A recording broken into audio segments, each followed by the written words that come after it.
Ito siya nung una. Ayan. Meron siyang ABS light. No? Mapapansin nyo.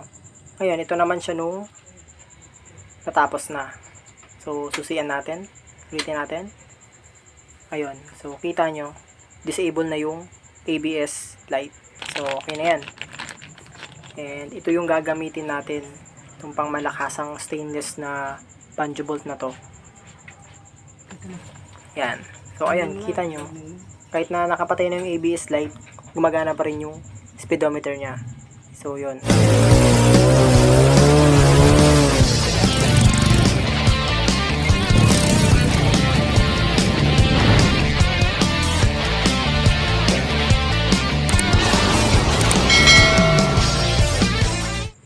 Umilaw yung ABS light, senyales na mayroong problema. It's either sa sensor or sa module.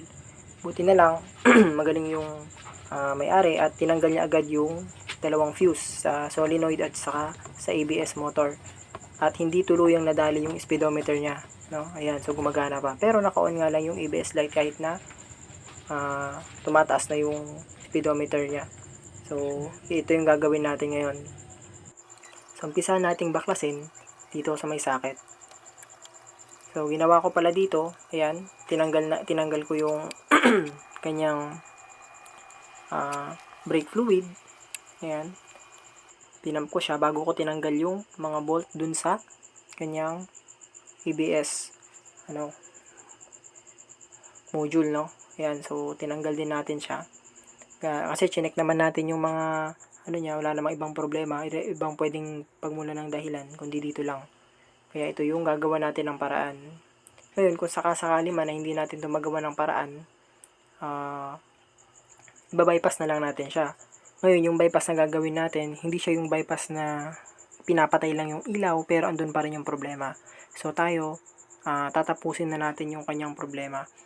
So, dito, sinubukan ko siyang linisin. Sinubukan ko siyang survive, no? Ayan, kung mapapansin nyo, ayan, nagkalat na yung mga grasa, tsaka yung mga gasket. Bali, ito pala, na-repair na rin to ng iba. So, nung una daw, napagana nila. Pero, kinalaunan, di rin gano'n nagtagal, bumalik lang din yung issue niya. So, ako, ginawa ko ngayon, pinagbabaklas ko muna. Ayan, pinakita ko rin sa inyo kung ano yung mga ginawa kong paraan. Ayan, nilinis ko siya. Pero hindi ko na binuksan yung mismong PCB or yung pinaka circuit board niya. Kasi nga, hindi naman tayo nagre-repair pa ng ganun. So, ito, sinubukan lang muna natin sa linis. Sa pagbabakas sakaling ma-repair pa natin siya. So, dito, testing natin. Meron tayong 12 volts kung aandar. Kasi kanina, hindi ito umaandar. So, hindi talaga siya umaandar hanggang ngayon. So, linisin natin, no, yung kanyang mismong, commutator.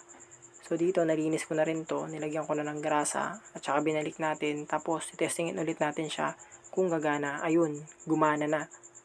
So, dito, sinuli ko na yung mga ibang parts na tinanggal natin. At mga pinaglilinis natin dyan. Kasi ito yung madalas na ginagawa ng mga nagkakaroon ng ABS light sa kanilang dashboard. So, ayan. Nilagyan ko na rin ng gasket. Tapos, babalik ko na siya. Ayan, lilinisin ko yung mga excess para saktuhan lang yung pumasok na gasket. Ayan, tapos, talagyan ko rin sa kabila. Patutuyuin natin yan. Tapos, kakabit na natin. So, may purpose pala mga bro kung bakit ko fast forward tong video na to. Para ipakita sa inyo na ginawa natin to ng paraan. Pero, yun nga, sa kasamaang palad, hindi rin siya gumana. Meron pa rin siyang ABS light kahit napaikutin ko siya ulit. So, kung mapapansin nyo, dapat kung umakyat na yan ng mga 9 to 10 to 11 hanggang 12, dapat mamamatay na yung ABS light.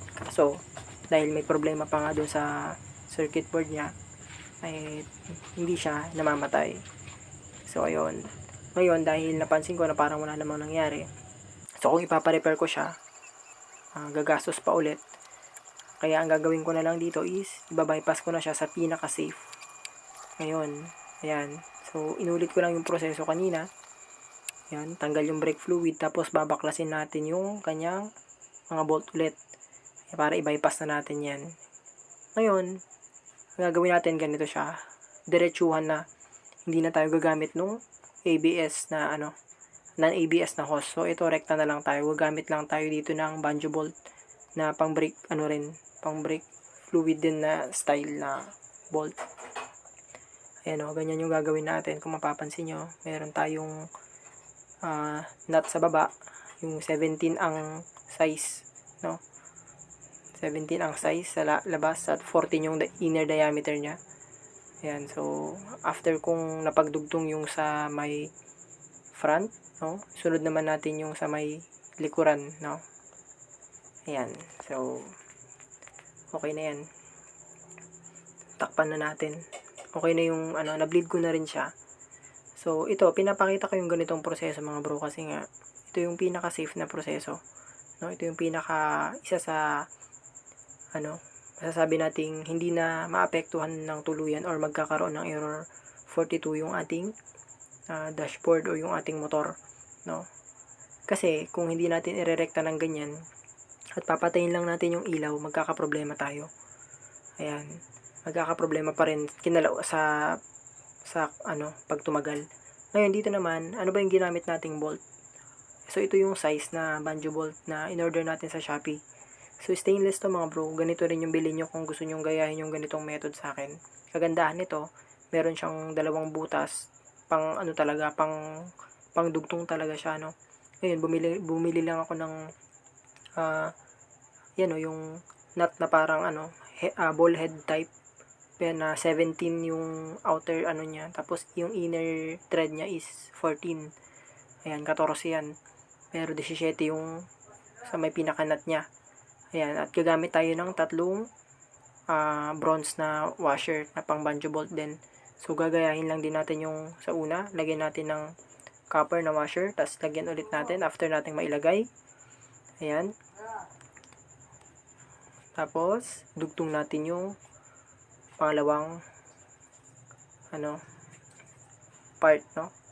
So ganyan lang siya kasimpleng gawin. Kasi yung iba ang ginagawa, pagka lumabas yung ABS light, ginagawa dahil okay pa naman yung speedometer nila, gumagana pa, ang ginagawa nila, pinapatay lang yung ABS light, which is mali. Kasi po parang tinakpan mo lang yung problema pero andun pa rin.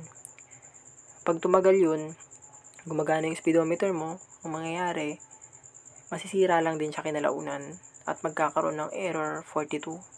So ang umpisa nun, gumagana pa yung speedometer mo. Ngayon, isa sa mga senyales, pag umabot ka ng 80, hahagok-hagok na yung motor mo. Kasi nga, ang nangyayari, dumadaan pa yung brake fluid dyan sa may module, no? Yun yung problema. Siyempre, copy preno, hindi maiwasan. Kung papasok yan sa loob, lalo na pagka nagpalit ka ng brake pad, tas hindi mo tinanggal yung takip sa brake master, mapupwersa siyang pumasok ulit dun sa board, no? Which is yun yung iniiwasan natin. Kaya totally, i-isolate natin yung linya, no, ng brake fluid natin para mas safe na siya at hindi na masisira yun ng tuluyan yung speedometer natin at hindi na rin siya magkakaroon ng error 42. O, di ba? Ayan. So, ganyan lang, no? Tapos higpitan nyo lang ng maigi. Ayan, higpitan nyo lang ng tamang-tama, no? Yung alam yung walang singaw. So, wala na akong ibang nilagay dyan. Hindi na ako naglagay ng Teflon dahil okay na yan. Basta tama lang yung higpit. Tama yung pagkakatapat-tapat ng mga banjo bolt. Banjo hose. Ayan, so okay na yan.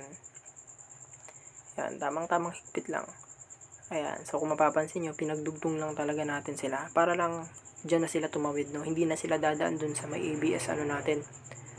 Ayan, so sa ganitong paraan, safe na yan. So, itong proseso na to mga bro, para to sa mga gumagana pa yung speedometer nila. So, ibang usapan na kasi yung hindi na gumana yung speedometer tsaka nagkaroon na ng error 42. So, iba na yun, malala na yun. Yun na yung mga talagang grabe, no? Kaya pagka nagkaroon ng ABS light indicator yung motor nyo, tanggalin nyo na lang agad yung fuse na 30 ampere tsaka yung 15 ampere sa solenoid, ABS solenoid, tsaka sa ABS motor mismo. Tanggalin nyo na agad yun para hindi na kayo magka problema. Tapos dalhin nyo na lang sa trusted na mechanic nyo para magawan agad nila ng paraan. So yung iba kasi pagka lumabas yung ABS light, hinahayaan lang. Kaya yun, mas nagkakaproblema sila. So dito nga sa case na to, tong motor na to, yung may-ari, ang ginawa niya, tinanggal niya agad yung dalawang fuse na yun, yung 30 ampere tsaka 15 ampere. Kaya ayun, naging okay siya. Ngayon nabenta siya sa kapatid ko. And ayun, winiring natin, inayos natin yung wiring. Tapos ito nga, nag-decide na rin ako na totally bypass na lang din siya. Pero hindi tayo magpapalit ng pang non-ABS hose, kundi yung stock pa rin niya, no? Stock na hose at na yung banjo hose niya.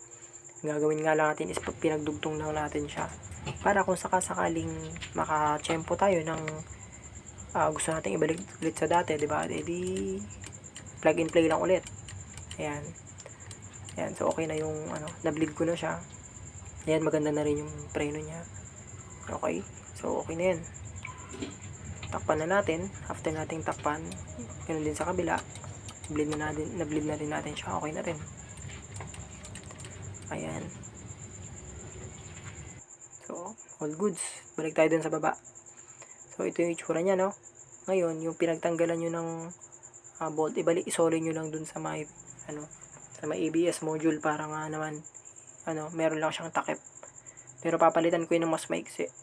Tapos dito pala, after nyong pagdugtungin yung dalawang banjo bolt na yun, dito na tayo magpapatay ng ABS light. No? Para nga naman hindi na siya palaging naka-on. So ganito. Hanapin nyo lang yung white na may stripe na blue.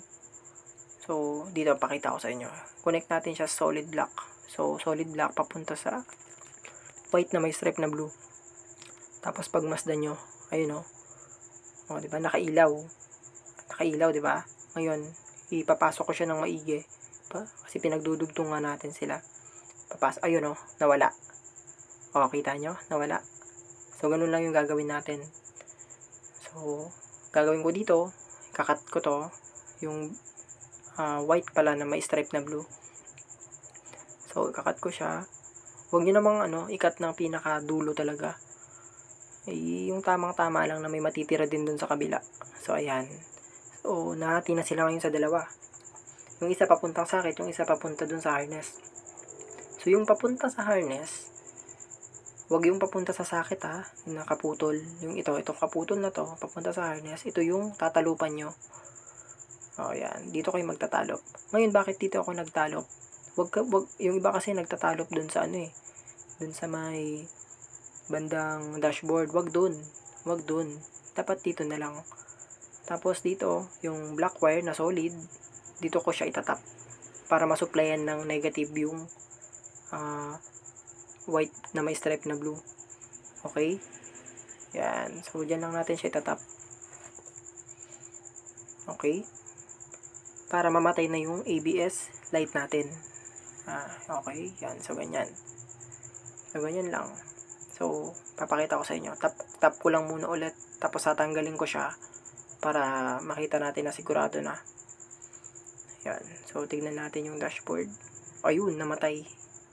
Kita niya, namatay. Ngayon, gagawin ko, ayun namatay na. Di ba? Wala na. Ngayon, tatanggalin ko siya ngayon. Wait lang. Tanggalin natin. Pag tinanggal ko, ilaw yan. Ayun, so umilaw siya. So, pag binalik ko, di ba? Pag binalik ko, yun, pag tinanggal, ilaw. Pag binalik, mawawala. So, yan, okay na. Tap na lang natin dyan sa solid black na yan. Yung black na yan ay ground. Okay? Yan. So, after nyan, ayun wait lang. So, dito, papass forward ko na lang para makita nyo. Hihinangin ko lang naman yan. Tsaka, lalagyan ko siya ng yellow na tape. Palatandaan na meron akong tinap dyan. Para pagka gusto kong ibalik sa stock, madali lang siyang ibalik. So, hinangin natin. Para bilisan lang, Tapos, yellow tape. Ayan. So, palatandaan ko yan. Tsaka, isoli na natin para magkaroon tayo ng reading ng speedometer. Pero, okay na yan. So, dito, kagandahan, hindi na maaapektuhan yung board ng speedometer natin. So, safe na to. Yun nga lang, non-ABS na siya. Pero okay lang yun. O, di ba? Kaysa naman hayaan natin siyang nandun lang. So, ito yung pinaka-safe na pagbabypass. Basta tama lang yung pag-install nyo. Tsaka pagkalagay ng mga bolt. Marunong kayong mag-bleed. So, magiging all goods yan. Ayun, so wala na. Diba? O, wala nang ABS light. Ngayon, susubukan naman natin. Papaikutin ko yung gulong. Yan, tingnan nyo, naka-0, diba? Tingnan natin kung magana pa yung speedometer natin. So, dito, papaikutin ko tong gulong na yan. Yan, so, pagmasdan nyo wait lang. I-ayos lang natin. Tapos, papaikutin ko siya. Tingnan natin. Ayun, gumana, di ba? Di ba? So, wala na yung nakakairitang ABS light. Ayun. So, goods na siya. di ba? Okay na yan. Yun lang yung gagawin nyo mga bro, no? Pagdudugtungin nyo lang yung mga hose na yun. Tsaka kayo mag-tap dun sa mag-cut ng white na may strip na blue, itap nyo sa ground, sa solid block. So, ganun. Wag lang kayong magtatap ng white blue agad. Wag ganun. Kasi, yun nga, masisira din po yun kinalaunan. Ayan. So, masisira lang din yun. Pinatay nyo lang yung ilaw, pero masisira lang din yung nyo nun, module. Kasi nga, hindi nyo hiniwalay itong mga hose na to. Ayan. So, kailangan ganyan. Rektahan na lang kung talagang gusto nyo i-bypass. Ito yung totoong bypass. Tinatawag. Hindi nyo na kailangan magpalit ng ECU. So, ganyan lang. Diba? Ayos.